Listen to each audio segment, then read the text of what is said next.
Julie, niloko ako ng boyfriend ko. Ano? Siraulo talaga yung mokong na yan. Inamin niya sa akin na buntis niya ang katrabaho niya. Anong gagawin ko? Mahal ko siya. Nasaan siya? Malilintigan talaga sa akin yan eh.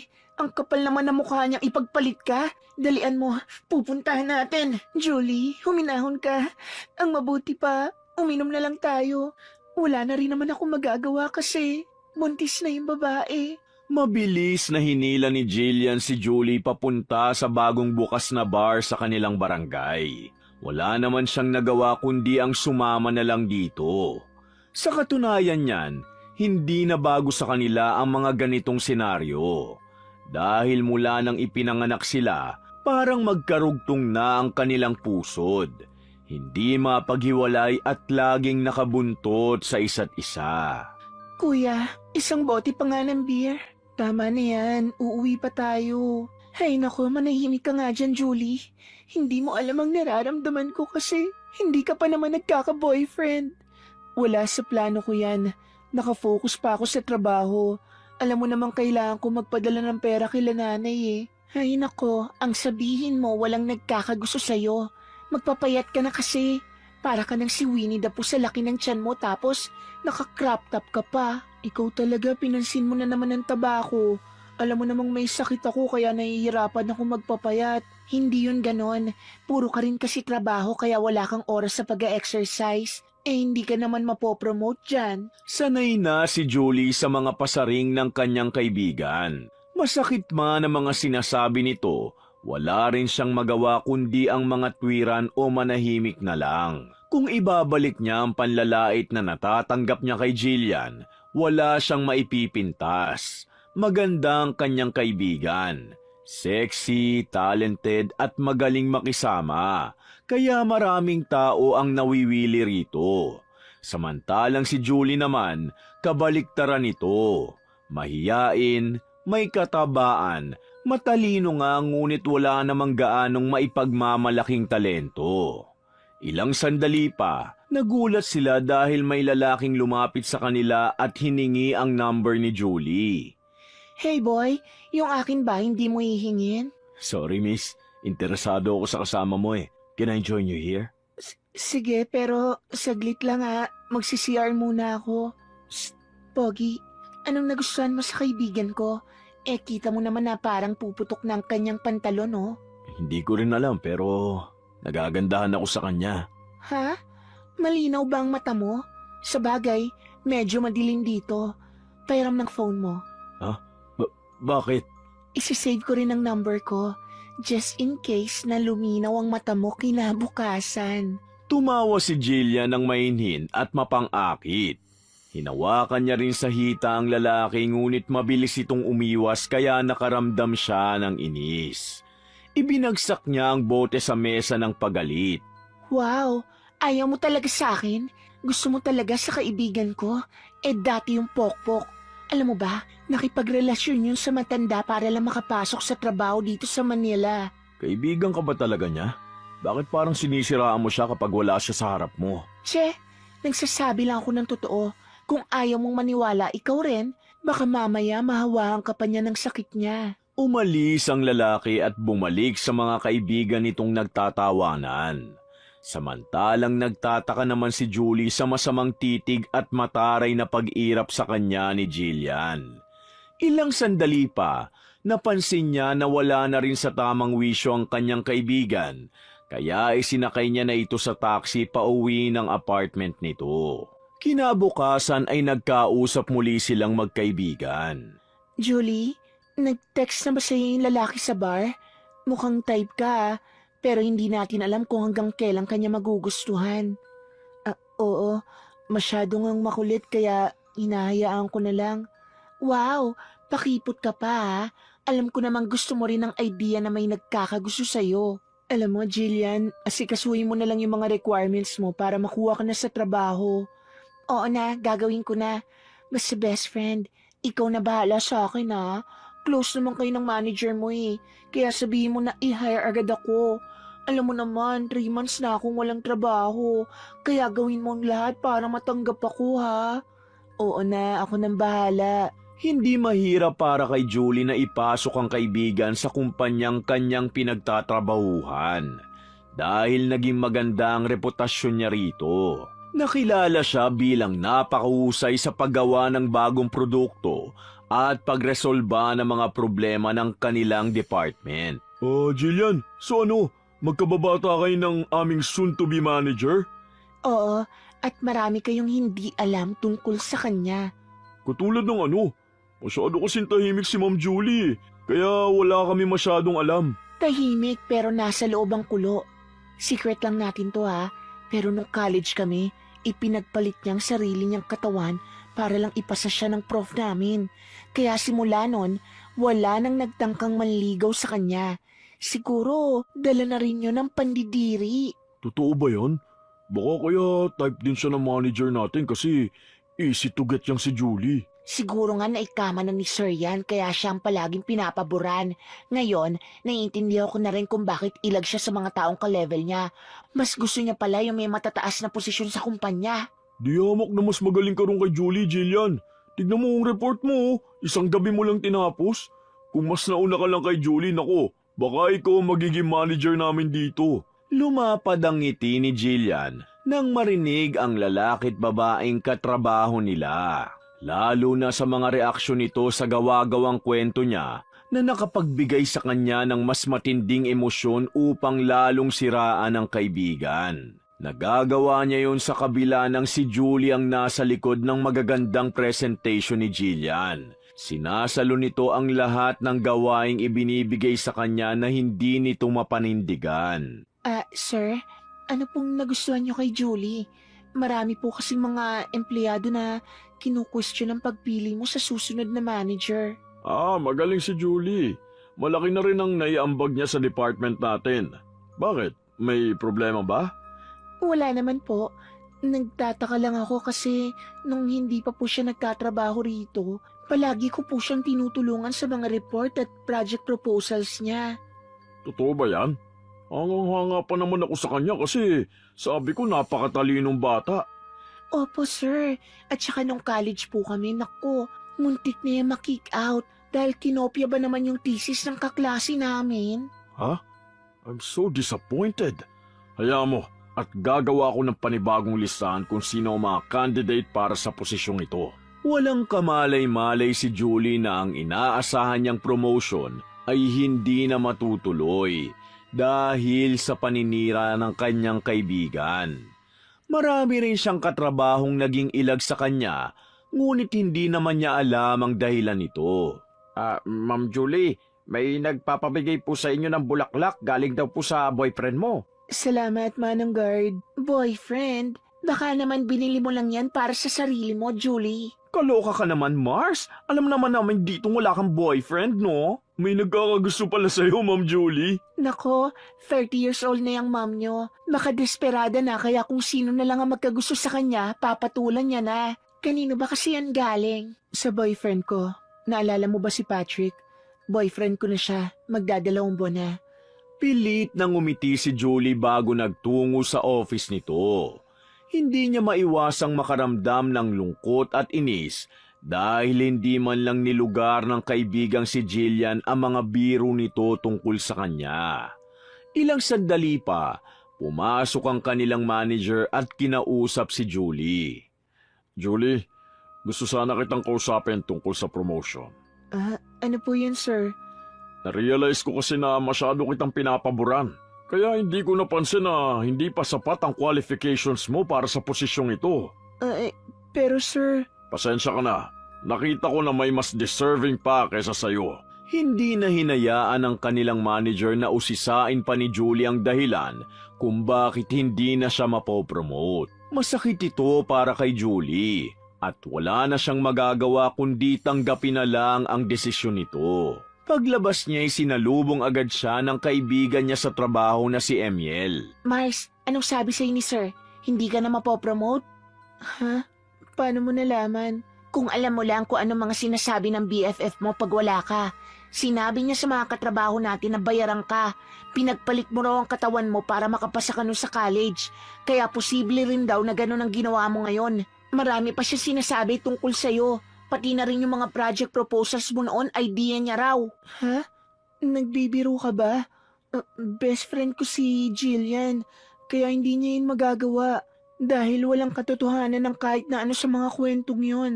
Kung ayaw mo maniwala sa akin, Mars, ikaw rin, hindi mo namamalayan.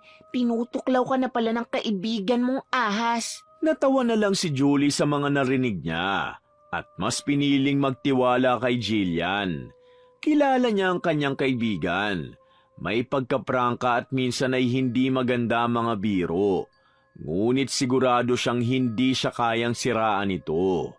Kinabukasan, pumunta siya sa desk ng kaibigan upang palihim na ilagay ang pinagpuyatang report niya kagabi. Pinagawa kasi sa kanya ito ni Jillian dahil sinabing masama ang pakiramdam nito. Totoo ba talaga na madaling ikama si Julie? Grabe no. Tahimik sa personal pero halimaw pala sa kama. Kahit ako, sir, hindi ako makapaniwalang kayang gawin yun ng kaibigan ko. Buti nga may pumapatol, sir. Nakakayang sikmurain ang itsura ni Julie. Bukod sa ubod ng taba, may itim rin ang singit at kilikili. Pero kahit na, kapag talaga binigay mo ng libre ang sarili mo sa lalaki, no, walang tatanggi dyan. Sa bagay, nakakalungkot lang na naging ganun siya. At alam nyo ba, hindi na niyan sinusuportahan ng kanyang pamilya sa province. Kahit yung tatay niya ay may malubhang sakit. Pambira, walang kwentang anak ang mga ganyan. Walang utang na loob. Matapos siyang suportahan at alagaan ng mga magulang niya. Totoo, sir. Kaya nga kahit paano, pinapadalang ko yung mga magulang niya. Awang-awa na rin kasi ko. Hindi alam ng mga ito na habang nagkukwentuhan sila, nasa likod lang ng pinto si Julie. Hindi siya makapaniwala sa mga narinig niya. Ang inaakala niyang matalik na kaibigan, siya pala ang sumisira sa reputasyong kanyang binuo ng isang dekada sa loob ng kumpanya. Nang marinig niya ang papalapit na paglakad nito sa loob, mabilis siyang nagtago sa kabilang cubicle. Nanlulumo man, mas pinili niyang pakinggan pa rin ang lahat. Yung boyfriend niya nga ngayon, sa akin talaga may gusto. Pero inahas niya lang. Kaya wala na akong nagawa, kundi magparaya na lang.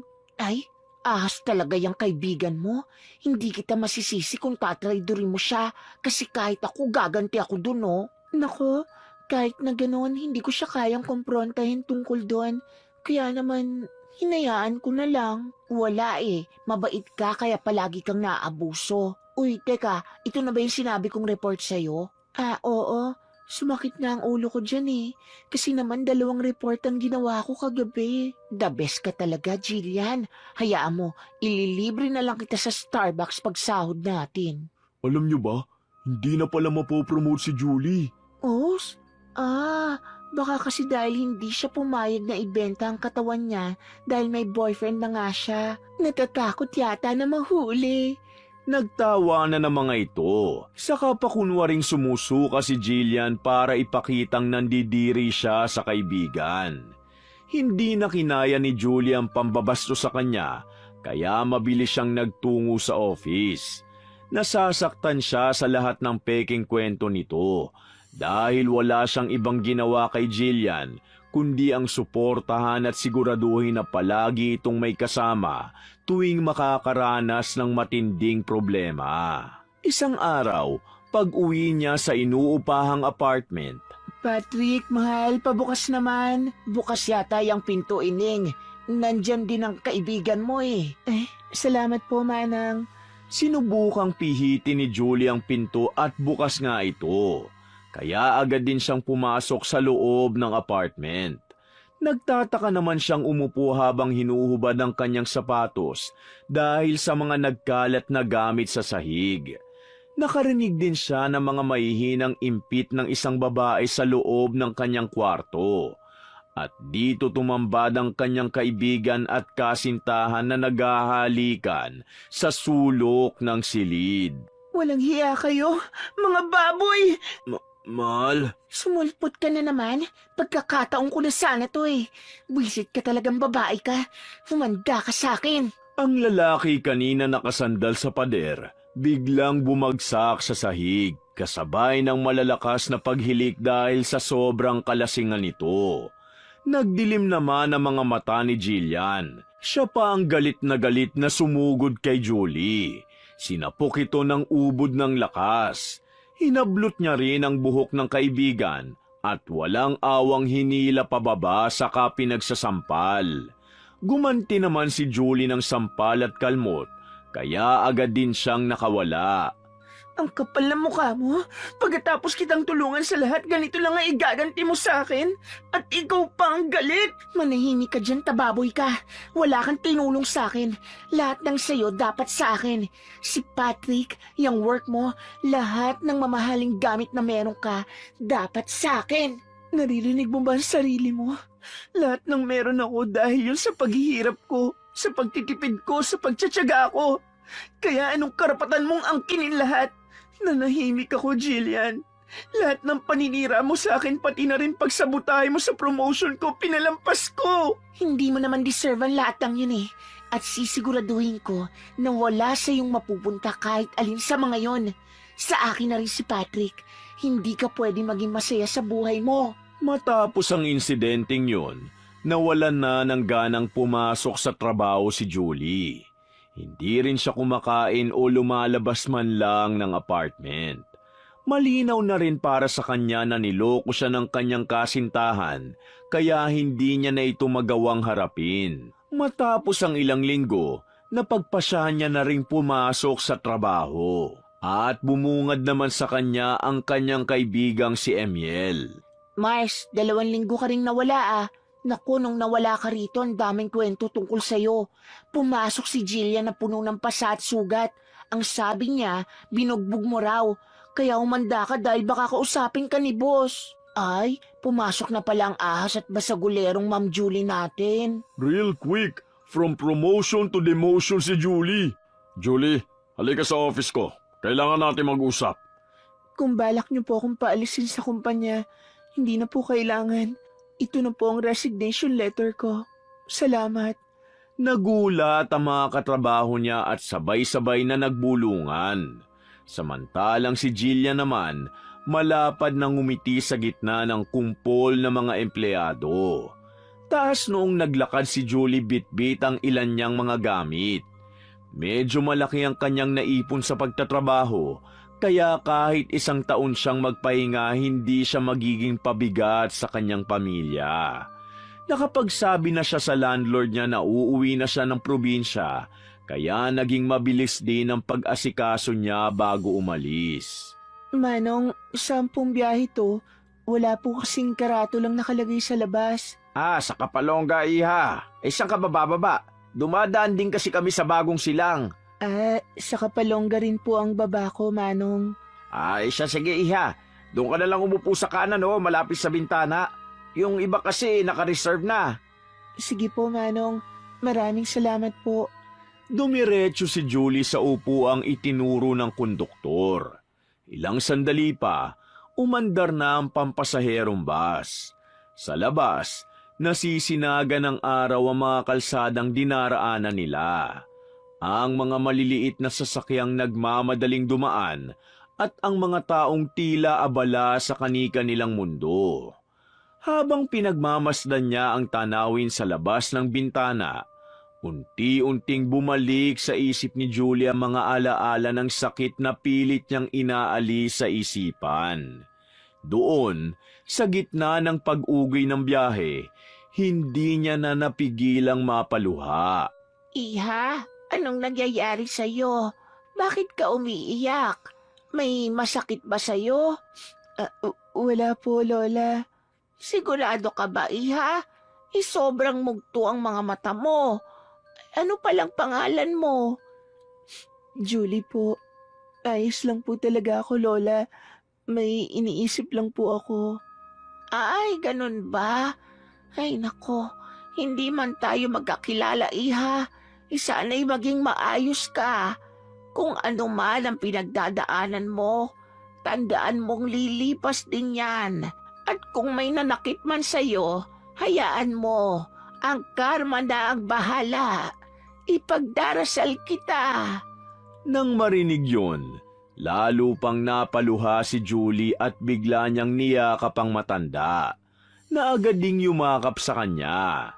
Kahit hindi sila magkakilala, pakiramdam ni Julie na iintindihan siya nito. Doon niya nailabas ang sakit at kwento ng mga nangyari. Buong biyahe, mahina ang pag-iyak at pagkukwento niya. Pagsapit sa destinasyon, medyo kumalma na rin siya. Sayang, ang ikli lang ng oras ng pagsasama natin, Iha.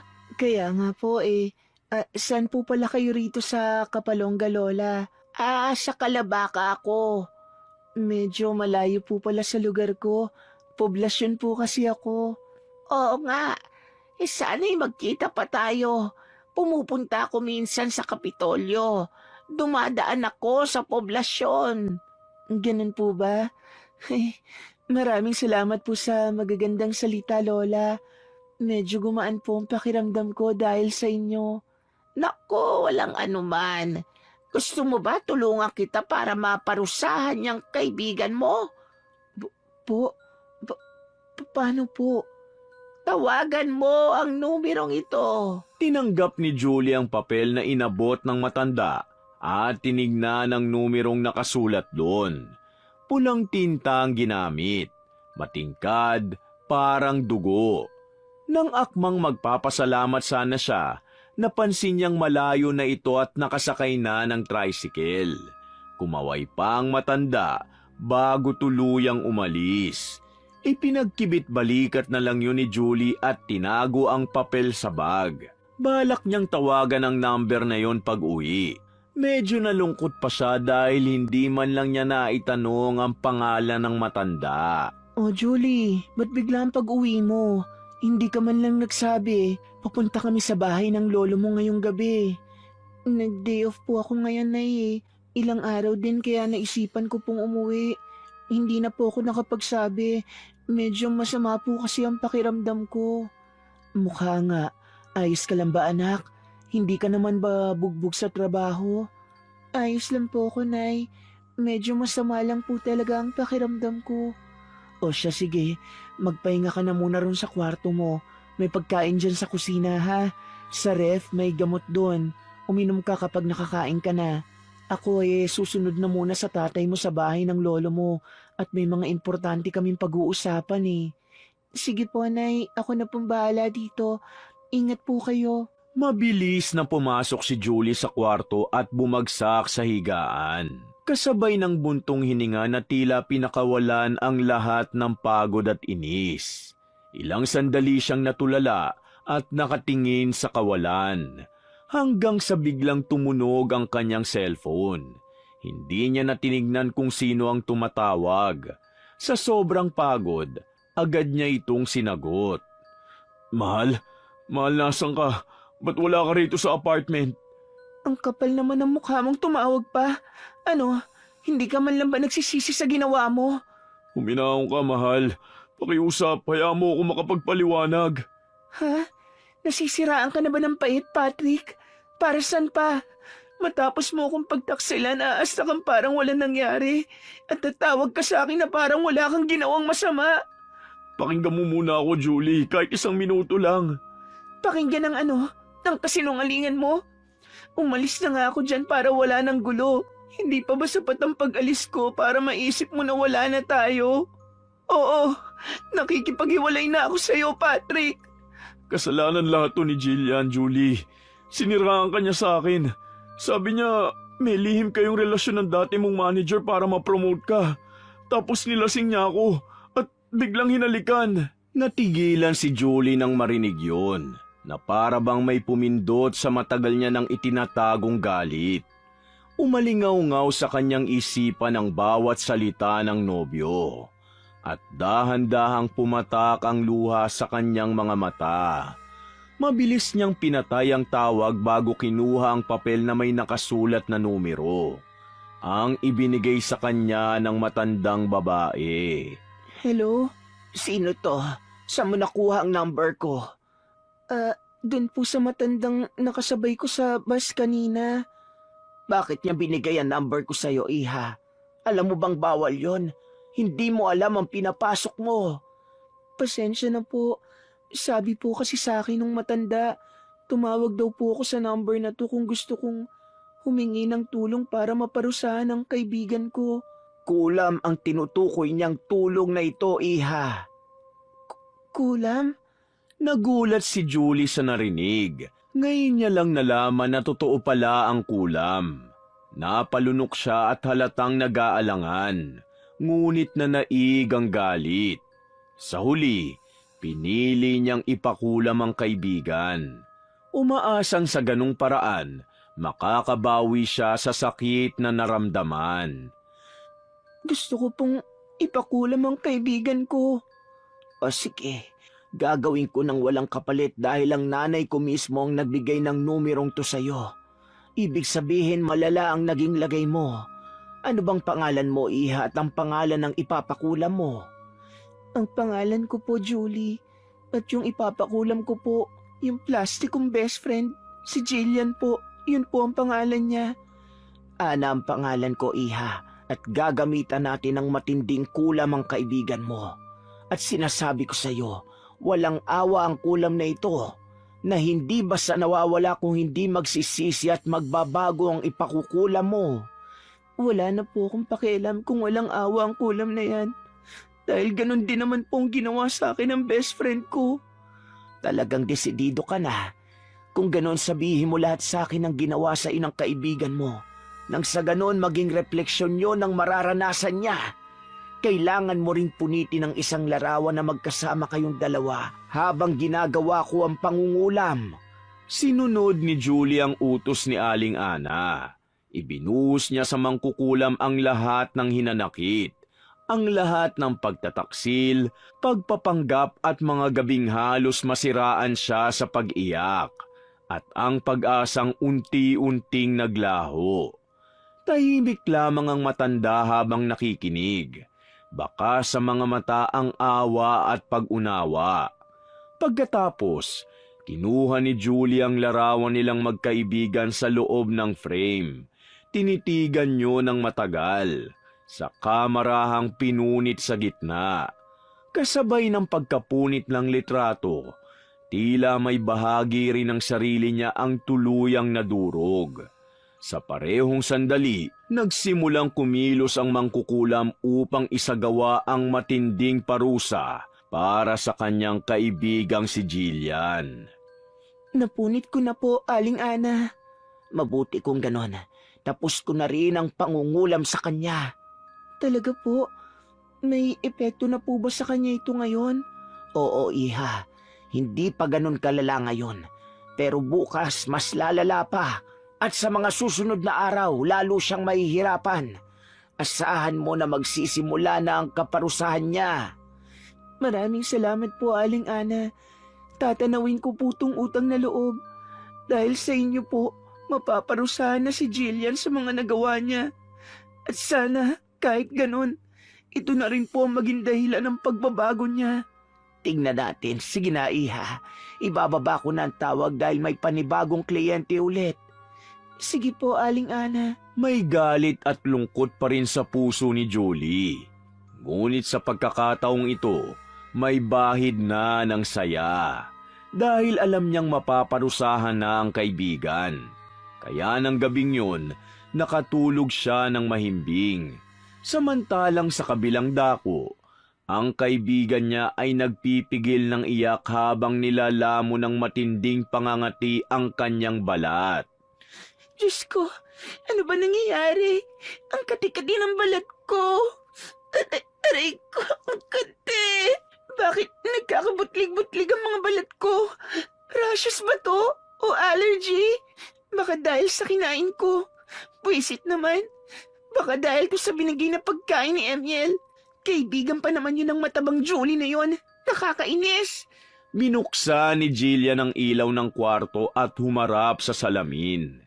Napaatras siya sa gulat nang makita ang sarili. Puno ng pantal ang kanyang katawan.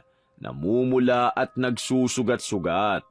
Nakakadiring pagmasda na para bang unti-unting kinakain ng sariling balat. Ano to? Nakakadiri! Umanda sa akin yung si Emil. Siyang may gawa nito sa akin. Wisit, parehong-pareho talaga sila ni Julie. Nasa loob ang kulo. Kailangan kong tawagan si Patrick. Kailangan kong tulong niya. O kaya naman, ang ilang katrabaho ko na kaibigan ko na rin. Aray ko, ang kate! Wisit! Tinawagan ni Jillian si Patrick, ngunit hindi ito sumagot. Lalong sumidhi ang inis sa kanya. Alam niyang iniiwasan na siya ng lalaki. Sino ba naman ang gustong makipag-usap sa taong nilinlang at nilasing mo lang para makuha ang gusto mo? Sa inis at pagiging desperado, sinubukan niyang tawagan ng ilan pa niyang katrabaho. Ngunit gaya ni Patrick, wala ni isang sumagot. Mga buwisit, hindi talaga kayo maaasahang lahat. Pare-pareho lang talaga kayo. Mga maiitim ang budhi. Kaya ko naman ang sarili ko eh. Hindi ko kayo kailangan. Bakit ba ako humingi sa inyo ng tulong? Mawawala rin to. Iinom na lang ako ng gamot. Pero humanda kayo sa akin. Ako na ang manager nyo. At pagtatatanggalin ko kayong lahat. Parang nababaliw na si Jillian sa tindi ng galit at inis sa mga nangyayari sa kanya. Muling tumingin siya sa salamin at napaurong sa nakita. Parang natutunaw ang balat niya. Mas tumitindi ang hapdi sa bawat galaw. Agad siyang uminom ng gamot sa allergy. Iniisip na baka may kinain lang siyang hindi hiyang. Ilang minuto pa, tila nawala ang pangangati, kaya pinili niyang matulog. Umaasang paggising niya ay magiging maayos na ang lahat. Ngunit nagkamali siya. Kinaumagahan, mas lumala pa ang lahat. Nagising siya sa matinding sakit ng tiyan na parang may lumulobo sa loob niya. Dahil doon ay nagsimula na siyang magsuka ng maitim na likido habang ramdam ang matinding pamamaga ng kanyang bibig. At sa sandaling yun, alam niyang may mas malalim na nangyayari sa kanyang katawan. Aray, tulungan niyo po ako. Ang sakit. Hindi na ako makalakad. Diyos ko, maawa kayo sa akin. Anong nangyayari sa katawan ko? Tulungan niyo ako. Anong gagawin ko? Kailangan kong tawagan si Patrick para madala ako sa ospital. O kaya si Emil o si Julie. Bakit ayaw nilang sumagot? Kahit si Mama ayaw ding sumagot sa akin. Si Julie na lang. Julie, please, sagutin mo ako. Nagulat si Julie nang biglang mag-ring ang kanyang phone. Agad niya itong sinagot. Umaasang si Patrick ang nasa kabilang linya. Ngunit halos mahulog ang cellphone sa kamay niya nang marinig ang boses sa kabilang dulo. Mahina at paos na dumadaing. Si Jillian. Tulungan mo ako, Julie. Pakiusap. Hindi ko na kaya. Ang kapal naman ng mukha mong tumawag pa sa akin, Jillian. Tapos manghihingi ka ng tulong. Saan mo kinukuha ang kapal ng mukha mo? Julie, ngayon lang. Kahit ito na ang huli. Kailangan ko ang tulong mo. Ang dami nangyayari sa katawan ko na hindi ko may paliwanag. Mamamatay na yata ako. Bakit hindi ka tumawag sa doktor? Mukha ba akong doktor, ha, Jillian? Wala akong number. Kailangan ko nang makapunta sa ospital, Julie. Kung hindi... Umalingaw-ngaw sa linya ang tunog ng pagbagsak ng katawan ni Jillian sa sahig. Napatigil si Julie. Bigla siyang kinabahan. Baka kung ano na kasi ang nangyari sa kaibigan niya. Kahit may galit pa rin siyang nararamdaman, hindi niya maiwasang maawa. Sa kabila ng lahat, may pinagsamahan pa rin sila. Kaya kahit labag sa loob niya, agad niyang tinawagan ang pinakamalapit na ospital sa apartment ni Jillian. Mabilis namang rumisponde ang ospital at agad nagpadala ng ambulansya. Nasaan ako? Nasa ospital ka, miss. Mabuti at gising ka na. Ilang araw ka rin nakatulog. Ano po bang nangyari sa akin? Ang masasabi ko lang ay nagkaroon ka lang ng viral infection. Nagkaroon ng konting pamamaga sa lalamunan mo at kakaibang allergy sa balat na hindi namin matukoy. Unang beses pa lang ako nakakita ng ganong case. Wala kang malay nang dinala ka rito sa ospital. Mabuti tumawag sa amin yung kaibigan mo para madala ka rito. Dahil kung hindi, baka kung ano na nangyari sa'yo. Ganun po ba? Maraming salamat po. O siya, sige. Maiwan muna kita. Babalik ako mamaya para i-check ka ulit. Napabuntong hininga si Jillian nang umalis ang doktor sa silid. Sa katahimikan, unti-unting bumalik sa isip niya ang lahat ng nagawa niyang kalapastanganan kay Julie. Sa kabila ng sakit na naidulot niya, nagawa pa rin itong magmalasakit. Totoo pa rin ito sa kanya hanggang sa huli. Hindi tulad ni Patrick o ng mga katrabaho niyang bigla na lang naglaho. Si Julie lang ang nanatili. Doon niya naramdaman ang bigat ng kahihiyan at ang mabigat na kirot ng pagsisisi na unti-unting bumabagabag sa dibdib niya. Kinuha niya ang cellphone sa gilid at tinawagang muli ang kaibigan. Hello? Hello, Julie? Oh, kumusta ka na? Maayos na, Julie. Mabuti naman kung ganon. Julie, gusto kong humingi ng tawad sa'yo sa lahat ng nagawa kong mali. Sa lahat ng pambabastos at paninira ko sa'yo. Hindi ko alam kung anong sumapi sa akin kung bakit nagawa kong lahat ng yun. Siguro, kasi naiinggit ako. Naiinggit ako dahil kaya mong gawin ang mga bagay na hindi ko magawa. Dahil ikaw kahit nasasaktan, tumatayo pa rin. Julie, sorry talaga. Hindi ito ang tamang oras para dyan, Jillian. Magpagaling ka na lang. Pinatay ni Julie ang tawag. Hindi niya kayang pakinggan ang lahat ng yon. Hindi pa siya handang magpatawad. Ngunit sa kabila ng sakit, may bahagyang ginhawang sumilay sa kanyang puso. Masaya siyang marinig na tila nagbabago na ang kanyang kaibigan. Si Jillian naman ay napayuko at may lungkot sa mga mata nang marinig ang pagputol ng linya. Ngunit hindi siya nagalit. Alam niyang ang pagpapatawad ay hindi agad ibinibigay. Pinaglalaanan niyo ng oras. Kaya sa isip niya, nangako siya sa sarili na kapag tuluyan na siyang gumaling, pupuntahan niya si Julie at personal na hihingi ng tawa dito. Matapos silang mag-usap, unti-unti nang bumuti ang pakiramdam niya. Nakalabas na siya ng ospital at nakauwi na sa apartment. Inayos niya ang tinutuluyan at gusto niyang magsimulang muli. Pagkatapos, nagtungo siya sa kumpanya upang magbitiw sa pwesto. Para sa kanya, hindi siya karapat-dapat sa posisyong yon. Nang matapos ang lahat, umuwi siya sa probinsya kung saan sila lumaki ni Julie. Alam niyang naroon ito at iisa lang ang laman ng isip niya. Humingi ng tawad ng harapan at taus-puso. Julie, nandyan ka ba sa loob? Sino yan? Ako to, si Jillian. Oh, anong ginagawa mo rito? Pumasok ka. Pumunta ako para personal na humingi ng tawad sa'yo. Sa lahat ng nagawa kong mali, Bes. Sa lahat ng sakit na binigay ko. Sobrang sorry.